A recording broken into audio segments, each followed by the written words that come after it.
ካይምሮ በላይ ነው። ቆይ አንቺስ ታርጊ ግን ምን መሆን ነው የምትፈልጊው? ዶክተርና መምህር ያልኩት ሁሂ ሳይሆን የቤተክርስቲያን መምህር ማለት ነው። ዶክተር ደግሞ የወደቁትን እናት አባት የሌላቸውን ያልጁትን ሰብስቤ አክማቸዋለሁ። እሰይ እግዚአብሔር ይባርክ። መምህር ብትሆኚ ምንድነው ታዲያ የምታስተምሪው? የቤተክርስቲያን መምህር ነው። የምታሳይኛለህ? አሁንማ ገና እየተማርኩ መንፈሳዊ ትምህርት የት? ከአባ ገብረ ኪዳን ነው እንጂ የምማረው እዚህ ትምህርት ቤት የሚባል ነገር የለም። ከእሳቸው ስብከት በጣም የምትወጂው እስቲ አንድ በይልኝ። ሴቶች ደግሞ እየጠረሙ አይጡ። እውነቴን ነው፣ ሞኝ አትሁኑ። አሁን ዮሐንስ አፈወርቅ ይላል ሲላክም ይላል ፀሐይ በሰማይ እንደምታበላ የሴት ጌጧ በቤት ውስጥ ለባሏ ነው ይላል። ከልቅሶና ገበያ ሴት ሻል ብሎታና አበግፋ አፈር የሚለብሱት አይደለም እነዚያ ማለት ነው። ለምን እንደዚያ ታደርጋላችሁ? ባሎቻችሁን ጠብቃችሁ አትዙ። እኮ መጽሐፍ የተናገረውን በእውነቱ ማለት ነው። እንግዲህ ያቆነ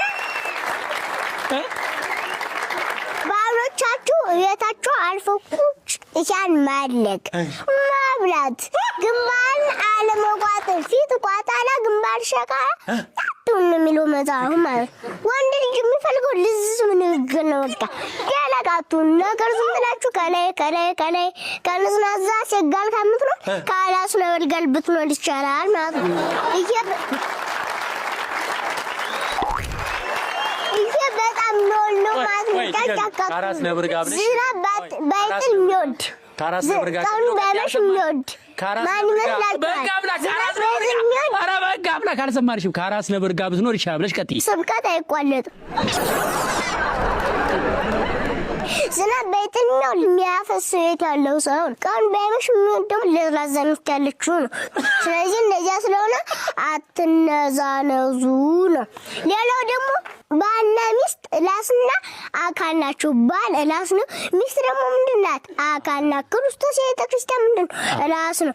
አሁን ለአካላቱ የሚታመም ማን ነው? እላስ ነው።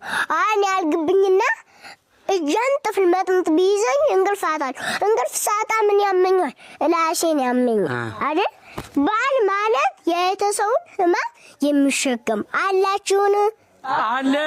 አላችሁን?